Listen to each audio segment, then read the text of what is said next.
She came home in a black dress, kissed our daughter, and said she wouldn't be back until tomorrow. No explanation. No guilt. What I found in the next 48 hours destroyed my marriage. Another man, empty bank accounts, and a secret she desperately tried to hide. But I'm not the type to go down without a fight. My name is Michael Cooper. I'm 40 years old, and I've been married to Sabrina for 7 years. We have a daughter, Emma, who just turned 2 last month. I work as a warehouse manager for a distribution company in Cleveland, managing inventory and a crew of about 15 guys.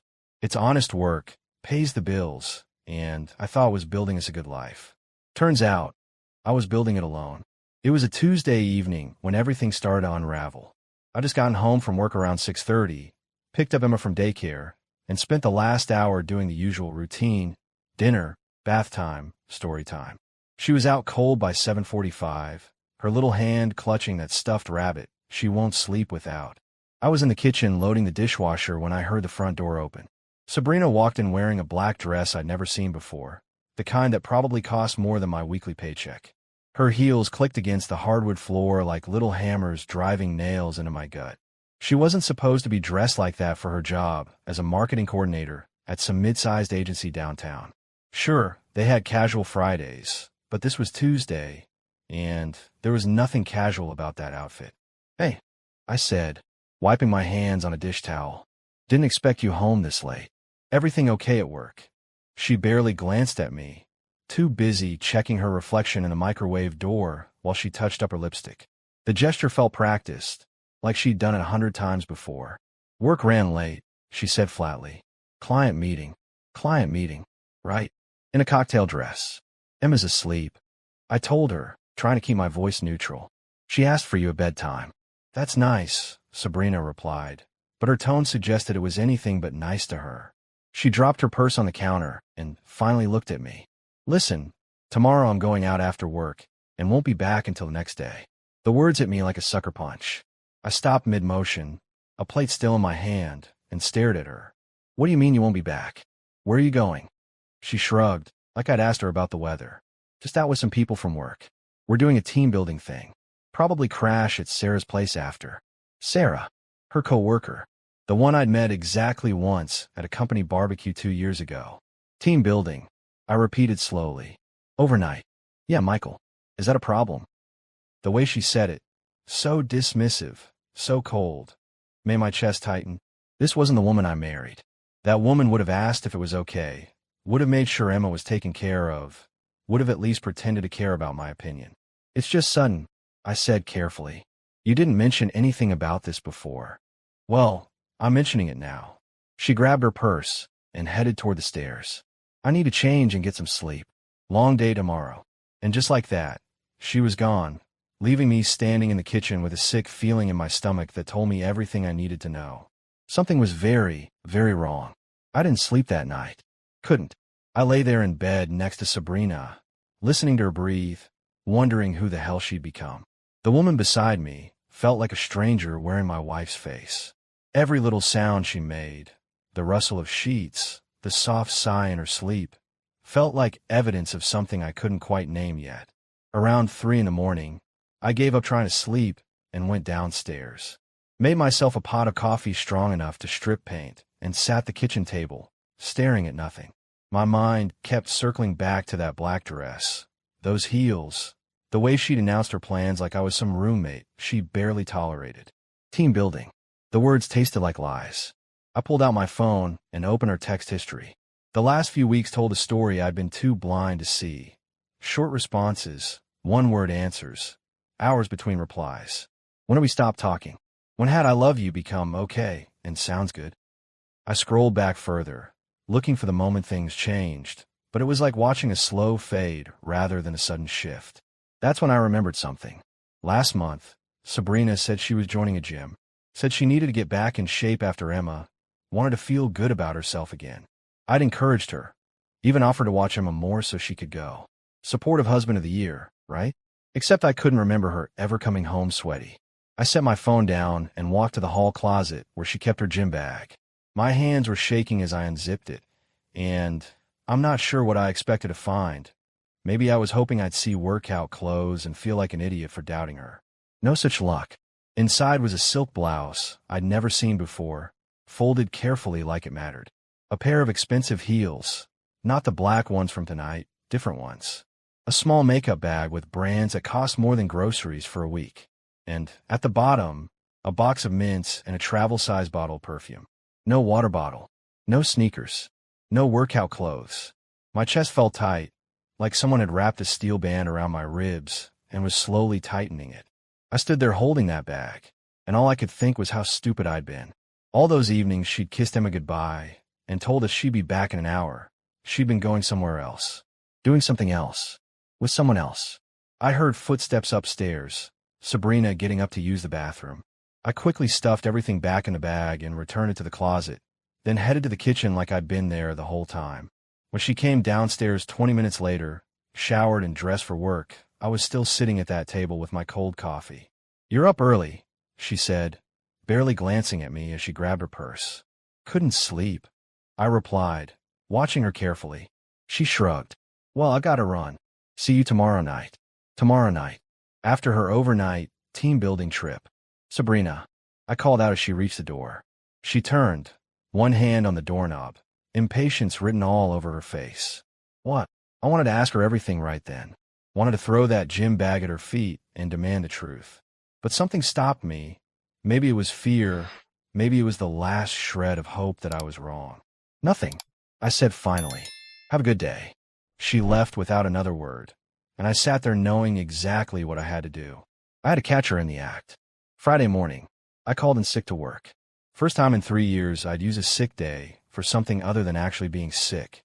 My supervisor, Danny, didn't ask questions, just told me to feel better and hung up. If he only knew what kind of sick I really was. I spent the morning making calls. The first one was to my buddy Jake from high school. He worked in IT for a security company and owed me a favor from when I helped him move last year. Time to collect. "I need to track a phone," I told him straight up. "My wife's phone." There was a pause on the other end. "Michael, man, you sure about this?" Wouldn't be calling if I wasn't. 20 minutes later, Jake was at my house with a laptop and a guilty expression. "This stays between us, right? I could lose my job over this." "I appreciate it, Jake. Really." He walked me through installing tracking software remotely. Apparently, Sabrina's cloud backup made it easy. Same account we'd set up years ago when we were actually partners in this marriage. Within 15 minutes, I had access to her location in real time. "You didn't get this from me," Jake said as he packed up his laptop. "Get what from who?" I replied. After he left, I sat there staring at my phone screen, watching that little blue that represented my wife. She was at her office downtown. Normal. Innocent. Just another day at work for a marketing coordinator who definitely wasn't planning to blow up her family tonight. I picked up Emma from daycare early, told them I was taking her to see her grandmother. Emma was excited. She loved visiting my mom. We drove across town to my parents' place, a modest ranch house in the suburbs where I grew up. Mom took one look at my face and knew something was wrong. "Michael, what's going on? I need you to watch Emma tonight and tomorrow. Can you do that?" "Of course, but..." I cut her off. "I'll explain later, Mom. I promise. I just need to handle something first."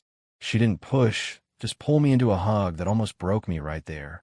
My dad came out from his workshop in the garage, wiping grease off his hands. "Everything all right, son?" he asked. "Will be," I said, hoping it was true. "I just need to take care of something." Dad nodded slowly. He was an ex-Marine, tough as nails, and he taught me that sometimes you have to face hard truths head-on. You do what you need to do. "We've got Emma." I kissed my daughter goodbye, promised her I'd see her soon, and drove home with a plan forming in my mind. Sabrina had said she'd be home briefly to grab her overnight bag before heading out. I'd be waiting, but I wouldn't confront her. Not yet. I needed to know where she was really going. By 4 o'clock, I was parked in my own driveway, watching the tracking app. The little blue dust started moving. She was leaving work early, heading home. My heart hammered in my chest as I waited. Time to find out the truth. Sabrina arrived home at 4:30, pulling into the driveway like she owned the world. I watched from the living room window as she got out of her car, checking her phone with that little smile I used to think was for me. She walked in and stopped short when she saw me sitting on the couch. "You're home early," she said, suspicion creeping into her voice. "Took a half day," I replied casually. "Wanted to see you before your big team-building night." Something flickered across her face, Annoyance, maybe guilt. But she recovered quickly. That's sweet. Where's Emma? And my parents. Thought we could use the break. She nodded, already moving toward the stairs. Great. I need to grab my stuff and head out. I watched her go upstairs, listened to her moving around the bedroom. 10 minutes later, she came down with an overnight bag that looked way too packed for crashing at a coworker's place. So, Sarah's place, right? I asked, standing up. Yeah, should be fun. She was already halfway to the door. Text me when you get there safe, I said. She paused, turned back with an expression I couldn't quite read. Sure. See you tomorrow. The door closed behind her, and I counted to 30. Then I grabbed my keys and headed to my truck, parked down the street where she wouldn't notice it. I pulled up the tracking app and watched her blue to start moving. She wasn't heading to the suburbs where Sarah supposedly lived. She was going downtown, straight into the heart of the city. I followed at a distance, keeping several cars between us. My hands gripped the steering wheel so tight my knuckles went white. The Bluta stopped at the Grandview Hotel, one of those upscale places with a rooftop bar and rooms that cost more than I made in a week. I parked across the street and watched. 5 minutes later, Sabrina's car pulled into the valet area. She got out, and my stomach dropped. She'd changed in the car. The work clothes were gone, replaced by a red dress that hugged every curve. The kind of dress you wear when you want someone to notice. Then I saw him. A man in an expensive suit walked out of the hotel entrance. Tall, probably mid-40s, with the kind of confidence that comes from money. He smiled when he saw her, and she lit up in a way she hadn't lit up for me in months. He put his hand on the small of her back, and they walked into the hotel together. I sat there in my truck, engine running, watching the entrance like if I stared hard enough, this would all turn out to be some terrible mistake. But there was no mistake. My wife just walked into a hotel with another man, and she'd lied straight to my face about where she was going. I pulled out my phone and opened the tracking app again. The Bluta had stopped moving. 5th floor, room 504. My first instinct was to storm in there, to drag her out and make a scene. But something stopped me. I needed more than just this moment. I needed everything. So, I made a decision that would change everything. I opened my contacts and called the one person I knew could help me. Thompson Legal Services. A voice answered. Yeah, I need to speak with someone about a divorce, I said, my voice steadier than I felt. And I need it done right. I didn't sleep. Spent the whole night sitting in my truck across from the Grandview Hotel, watching that entrance like a hawk. Around 2 in the morning, I called the lawyer's emergency line and left a message. By 6 a.m., I had a text back scheduling a consultation for Monday morning. The sun came up, painting the city in shades of orange and gold. Beautiful morning for the worst day of my life. At 7:15, movement at the hotel entrance caught my eye. There she was, Sabrina, wearing the same red dress from last night, hair a mess, walking out with that same man. He handed his ticket to the valet, and they stood there waiting for his car like they had all the time in the world, like they weren't destroying a family. I took photos. My hands were steady now. That initial rage burned down to cold determination. Click. Sabrina laughing at something he said. Click. His hand on her waist. Click. Him kissing her cheek as his black Mercedes pulled up. They got in together, and I followed at a distance. Figured he was driving her back to her car. Sure enough, 20 minutes later, they pulled into the parking garage of her office building. She got out, kissed him through the window, long enough to make my stomach turn, and then he drove off. I sat there watching her walk to her car, pulling out her phone, probably texting me some lie about having a great time at Sarah's place. My phone buzzed right on cue. Had a good time. Heading home soon. Need anything from the store? The audacity of it knocked the wind out of me. She was asking about groceries. I typed back, no. See you soon. Then I drove to my parents' house. Emma was already awake, having pancakes with my mom in the kitchen. She squealed when she saw me, syrup on her little face. Daddy, Grandma made Mickey Mouse pancakes. I scooped her up, held her tight, breathing in that kid smell of syrup and baby shampoo. My mom watched us with worried eyes. Michael, you look terrible. Did you sleep at all? Not much. Can Emma stay here a few more hours? I need to handle something at home. Of course. Take as long as you need. Dad walked me out of my truck, put a hand on my shoulder. Whatever you found out last night, son, you handle it like a man. You keep your head up and you protect that little girl in there. Everything else is just noise. Thanks, Dad. I drove home, parked in the driveway, and walked into the house I'd worked my tail off to buy. Our house. Except it didn't feel like ours anymore. It felt like a crime scene. Sabrina's car pulled up 30 minutes later. I was sitting at the kitchen table, those photos from this morning printed out and spread in front of me like a deck of cards. She walked in smiling. That fake bright smile she probably practiced in the mirror. Hey, miss me? I didn't say anything. Just pushed one of the photos across the table toward her. Her smile died instantly. She went pale, staring at the image of herself coming out of that hotel. Michael, I can explain. Don't. I set my voice flat. Don't insult me more than you already have. She picked up the photo with shaking hands, and I watched her try to calculate how much I knew, what story she could spin. It's not what it looks like. I laughed. Actually laughed. You walked out of a hotel at 7 in the morning wearing the same dress from the night before. A hotel you checked into with a man who's not your husband. What exactly does that look like to you, Sabrina? She opened her mouth, closed it, opened it again. I made a mistake. No, a mistake is forgetting to pick up milk. I gesture at the photos. This is a choice. Multiple choices. Months of choices. Sabrina sank into the chair across from me, her hands covering her face. For a second, I almost felt sorry for her. Almost. How long? I asked. She didn't answer. How long, Sabrina? For months, she whispered. For months.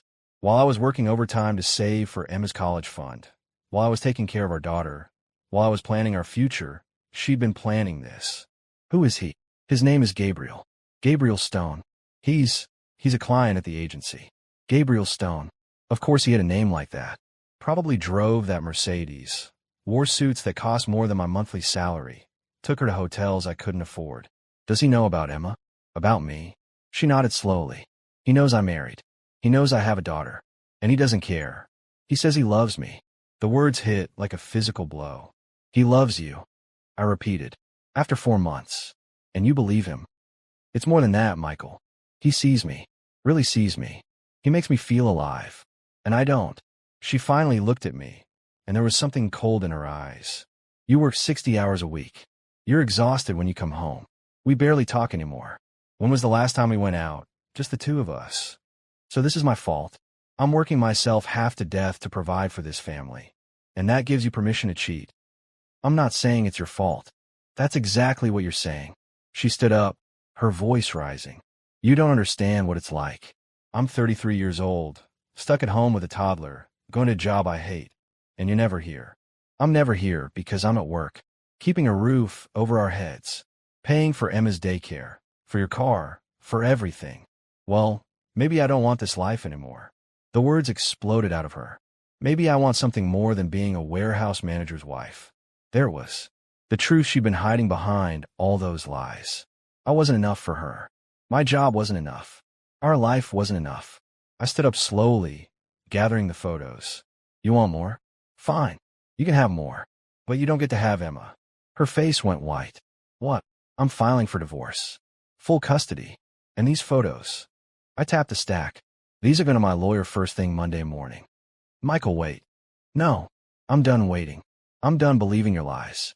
I'm done being the fool who trusted you while you destroyed our family. You can't take Emma from me. Watch me. You checked into a hotel room with your boyfriend while your daughter was home. You spent months lying, sneaking around, stealing time that should have been spent with our family. Any judge is going to see exactly what kind of mother you are. She started crying then, but I felt nothing. No sympathy. No regret. Just a cold, clear certainty that I was doing the right thing. Where is Emma? Sabrina asked through her tears. Somewhere safe. Somewhere you're not. She's my daughter. Then maybe you should have thought about that before you climbed into bed with Gabriel Stone. I grabbed my keys and headed for the door. Behind me, I heard her sobbing, but I didn't look back. Couldn't. Because if I looked back, I might see the woman I married instead of the stranger who destroyed us. After Sabrina left, stormed out, really slamming doors and shouting about lawyers, I sat down on my computer and did something I should have done months ago. I checked her bank accounts. What I found made my blood run cold. Over the past 4 months, there were withdrawals I didn't recognize. 500 here, 800 there. Cash withdrawals from ATMs I'd never been to. Then the credit card statements. Designer stores I'd never heard of. Restaurants that charge more for one meal than we spent on groceries in a week, a jewelry store purchase for $1,200. I bought Sabrina exactly one piece of jewelry in the last year. A simple necklace for her birthday that cost me $200 and took me a month to save for. The total came to just over $18,000. Money that should have been going into Emma's college fund, into our savings, into the future we were supposed to be building together. My hands shook as I printed every statement, every receipt. This wasn't just adultery. This was theft. She'd been stealing from our family to fund her affair with Gabriel Stone. I called my lawyer's emergency line again. This time, someone answered. Michael Cooper. I left a message yesterday about filing for divorce. Right, Mr. Cooper. We have you scheduled for Monday at 9. What can I help you with? I need to know, if my wife has been withdrawing money from our joint accounts without my knowledge, can that affect the divorce settlement? There was a pause. How much money are we talking about? $18,000. Maybe more. I'm still going through the statements. That's financial misconduct. Yes, that absolutely affects things. Bring all documentation to your appointment Monday. This strengthens your case considerably. After I hung up, I kept digging.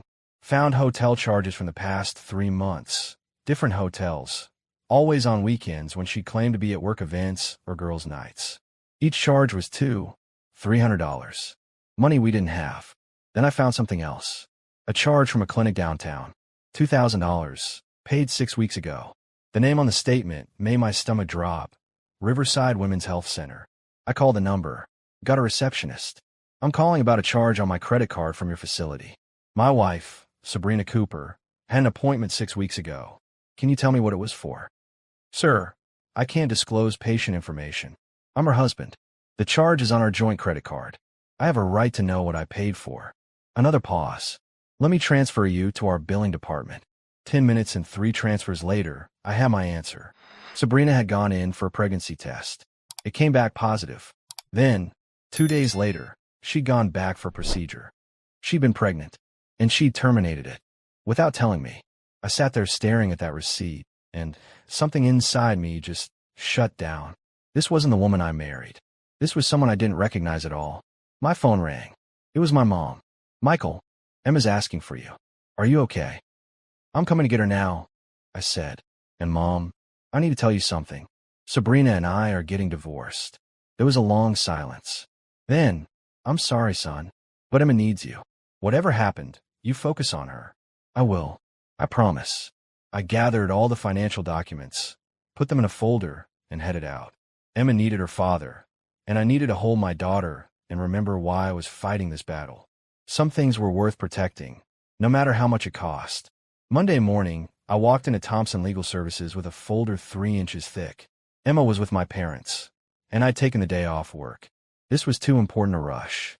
David Thompson was in his 50s, gray at the temples, with the kind of steady gaze that made you feel like he'd seen every dirty trick in the book. He shook my hand and gestured to a chair. Mr. Cooper, tell me what's going on. I laid it all out.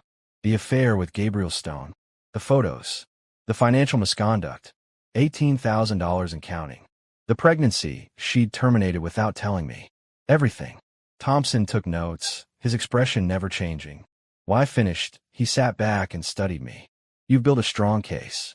The financial misconduct alone is damaging, but combined with the affair and photographic evidence, this puts us in an excellent position for custody.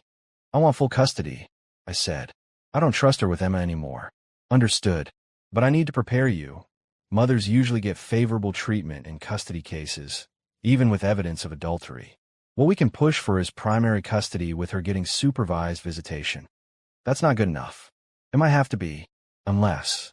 He paused, flipping through the documents. This pregnancy termination. Did you want that child? I didn't even know she was pregnant. That's what I thought. Here's the strategy. We argue that she's financially irresponsible, morally compromised, and made a major medical decision without consulting you as her spouse. We paint a picture of someone who prioritizes her affair over her family.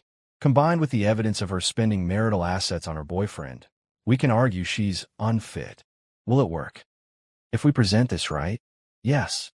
But it won't be pretty, Michael. She'll fight back. Her lawyer will try to make you look controlling, jealous, unreasonable. They'll argue the affair doesn't impact her ability to parent. Can you handle that?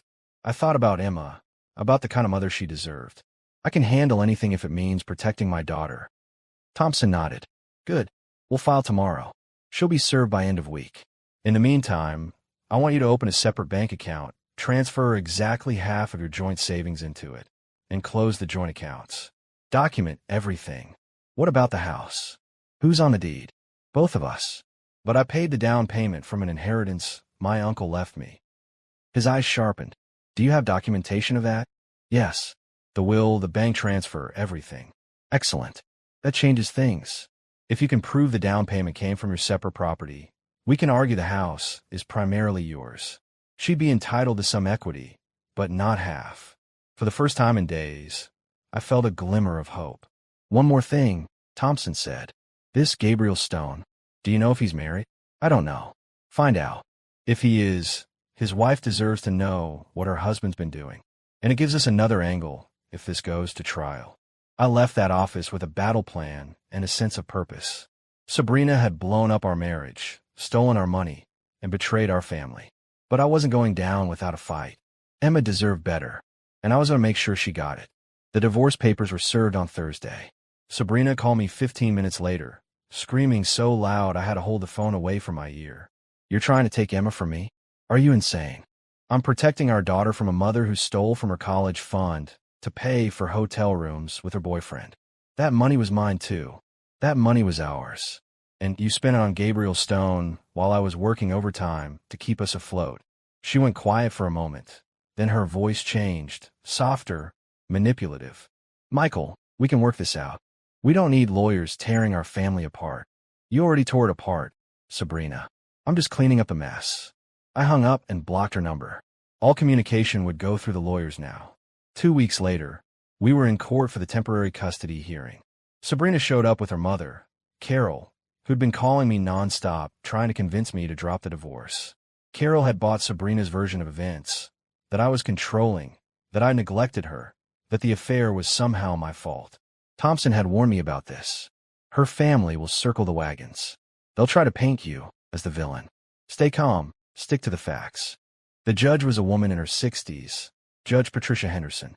She reviewed our filings with a stern expression that gave nothing away. Mr. Cooper, you're requesting primary custody based on financial misconduct and infidelity? Yes, Your Honor.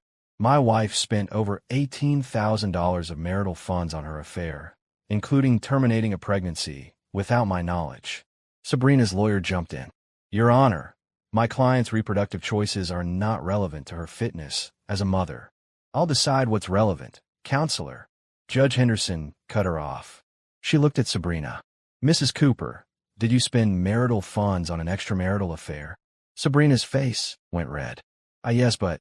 And did you terminate a pregnancy without informing your husband? It was my body, my choice. That's not what I asked. The silence that followed was deafening. Judge Henderson looked down at the documents again. Here's my temporary order. Primary custody goes to Mr. Cooper. Mrs. Cooper will have supervised visitation twice a week, 3 hours per session. We'll reconvene in 90 days for a full custody hearing. She banged her gavel. Next case. I walked out of that courtroom with Thompson, barely able to process what had just happened.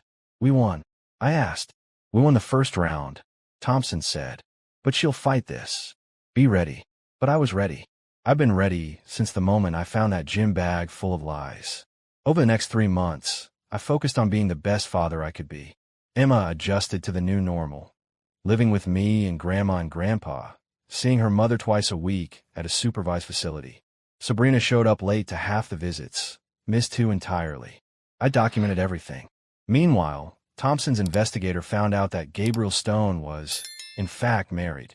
His wife, a pediatric surgeon, filed for divorce 2 weeks after I sent her copies of the hotel photos. Stone's life imploded. His wife took him for everything, and the scandal damaged his business reputation. Sabrina blamed me for that too. Left me a voicemail calling me vindictive, cruel, heartless. I saved the voicemail and sent it to Thompson. The final custody hearing was in December, 3 days before Christmas. The courtroom felt colder than the winter outside. Sabrina's lawyer tried everything. Claimed I'd poisoned Emma against her mother. Accused me of being controlling, painted me as an obsessive husband who couldn't forgive a mistake. Thompson destroyed every argument with facts. Bank statements showing the theft. Photos showing the affair. Visitation logs showing Sabrina's pattern of missed appointments. Character witnesses, my parents, Emma's daycare provider, even my supervisor at work, testifying to my dedication as a father. Then came the moment that sealed it. Thompson called our nanny, Linda, who'd been watching Emma during some of my evening shifts. Mrs. Rodriguez, did you ever see Gabriel Stone at the Cooper residence? Linda nodded, her expression grim. Yes. 3 times. Mr. Cooper was at work. Mrs. Cooper had Mr. Stone over, and they were inappropriate. Emma was in the next room. The courtroom erupted. Sabrina's face went white. Judge Henderson banged her gavel. Order. She looked at Sabrina with something close to disgust. You brought your affair partner into your marital home while your daughter was present. Sabrina had no answer. The judge's ruling came down like a hammer. Primary custody to Mr. Cooper. Mrs. Cooper will have supervised visitation, reduced to once weekly pending completion of parenting classes. Child support will be determined based on income disparity. This court finds that Mrs. Cooper's actions demonstrated a pattern of poor judgment that is not in the best interests of the minor child. I walked out of that courthouse with Emma's hand in mine. My parents were waiting outside, both of them crying. You did it, son, Dad said, pulling me into a hug. You protected her. That night, Emma and I decorated our Christmas tree. Just the 2 of us in the house I'd fought to keep. The house bought with my uncle's inheritance that the judge ruled was primarily mine. Sabrina would get some equity, but the house was ours. Daddy, are you sad? Emma asked as she hung an ornament. No, sweetheart. I'm not sad. I'm grateful. For what? For you. You're the best thing that ever happened to me. She hugged me tight, and I held my daughter close, thinking about how far we'd come. 8 months later, life had found a new rhythm. Emma was thriving, happy, secure, doing well in preschool. Sabrina saw her once a week, sometimes less when she had plans. The affair with Gabriel had ended badly. He'd gone back to his wife after the divorce, leaving Sabrina alone. Carol, Sabrina's mother, had finally seen the truth after Sabrina tried to borrow money from her to pay legal bills. She'd call me to apologize. I should have listened to you, Michael. I'm sorry for what my daughter did to you and Emma. I'd accepted her apology. Holding grudges wasn't going to help Emma. As for me, I was doing okay. Better than okay. I'd gotten a promotion at work. Management had noticed how I'd handled everything with grace. I'd reconnected with old friends, started going to the gym, even took Emma to the park every Sunday. I wasn't looking for another relationship. Maybe someday, but not now. Right now was about rebuilding, about being the father Emma deserved. One Sunday afternoon, we were at the park when Emma ran up to me, breathless and smiling. Daddy, watch me on the swings. I pushed her higher and higher, her laughter filling the air, and I realized something. I was happy. Actually, genuinely happy. Sabrina had tried to destroy us, but she'd failed. Emma and I were stronger than ever. We had each other, we had family, and we had a future that belonged to us. That was enough. More than enough. It was everything.